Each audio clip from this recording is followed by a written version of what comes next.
और भोपाल से अगली बड़ी खबर आ रही है। वक्फ बोर्ड के संशोधन बिल को लेकर अब तकरार बढ़ती हुई नजर आ रही है। बीजेपी कांग्रेस में जेपीसी को सुझाव दिलवाने की होड़ लग गई है। गणेश पंडाल में लगाए गए हैं जेपीसी के क्यूआर कोड। बीजेपी लोगों से सुझाव भेजने की अपील कर रही है, तो उधर कांग्रेस विधायक आरिफ मसूद ने भी एक मुहिम चलाई है और मुस्लिम इलाकों से क्यूआर कोड के जरिए सुझाव भेजे जा रहे हैं। बिल्कुल, तो बीजेपी लोगों से सुझाव भेजने की अपील कर रही है। हालांकि आपको बता दें कि इधर कांग्रेस विधायक आरिफ मसूद ने भी एक मुहिम चला दी। मुस्लिम इलाकों से क्यूआर कोड के जरिए अब सुझाव जो है भेजे जा रहे हैं। जेपीसी को सुझाव भेजने का आज आखिरी दिन है। हालांकि आपको बता दें कि वक्फ बोर्ड के संशोधन बिल को लेकर सुझाव मांगे गए हैं। सुझावों को आधार पर जो आधार उसके रहेंगे उस पर वक्फ बोर्ड को लेकर फैसला लेना होगा। तो ये क्यूआर कोड आप देख सकते हैं जो कि गणेश पंडाल में लगाए गए हैं। वक्फ बोर्ड को लेकर अब तकरार छिड़ती हुई नजर आ रही है। ये आप देख सकते हैं कि वक्फ बोर्ड को लेकर ये क्यूआर कोड जो है लगाए गए हैं।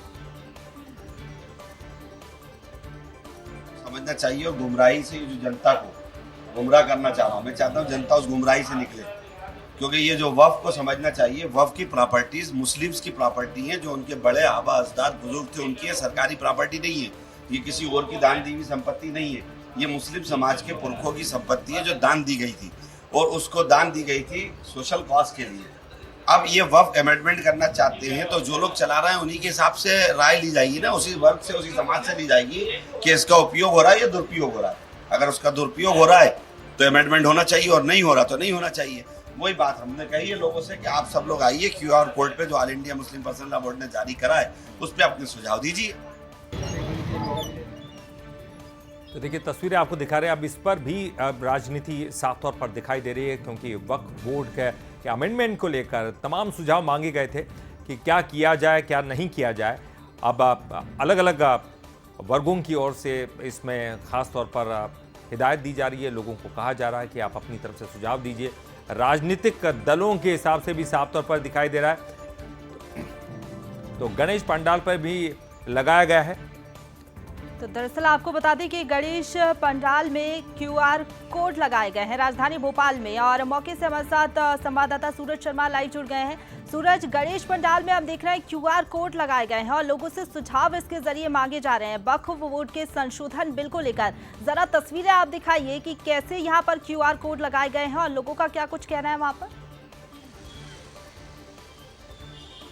देखिए बिल्कुल, जिस तरीके से लोकसभा में वक्फ बोर्ड जो बिल संशोधन बिल था उसके बाद जेपीसी राय मांग रहा है। जेपीसी की राय के बाद अब दोनों पक्ष आमने सामने हैं और क्यूआर कोड के माध्यम से एक तरफ जहां विरोध में वोट डलवाए जा रहे हैं तो वहीं दूसरी जगह सहमति दी जा रही है।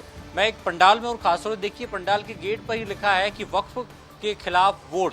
ये क्यूआर कोड आप स्कैन करेंगे तो आपकी जो सहमति है वो वक्फ बोर्ड के खिलाफ वोट में जाएगी। जेपीसी जो राय मांग रही है देश भर से, इसको लेकर कई ऐसे गणेश पंडाल है जहां पर आप देख सकते हैं कि इस प्रकार के क्यूआर कोड लगाए गए हैं। और गणेश उत्सव चल रहा है, ऐसे में गणेश जी के लोग दर्शन करने आते हैं, तो दर्शन के साथ साथ एक अपील भी जो हिंदू संगठन है वो कर रहे हैं। देखिए आप पीछे गजानन गणेश की मूर्ति है, क्यूआर कोड लगाए गए हैं। जहां आरती रखी गई है यहाँ पे भी क्यूआर कोड लगा है कि वक्फ बोर्ड के खिलाफ वोट। हम देख रहे हैं जेपीसी ने राय मांगी है, तो आप लोग भी गणेश उत्सव के साथ साथ लोगों से क्या अपील कर रहे हैं? हम ये अनुभव कर रहे हैं कि उसका क्या नाम है, जेपीसी ने राय मानी, उस पर सब मिलजुल के एकदम सहयोग करे, पूरा हिंदू समाज वो करे, क्योंकि भारत सरकार ने पहली बार कुछ करा है, मतलब वक्फ बोर्ड के लिए संशोधन करने के लिए कानून है। जो वक्फ बोर्ड 1996 में बना, 2013 में संशोधन हुआ उसमें, और लगभग उसके बाद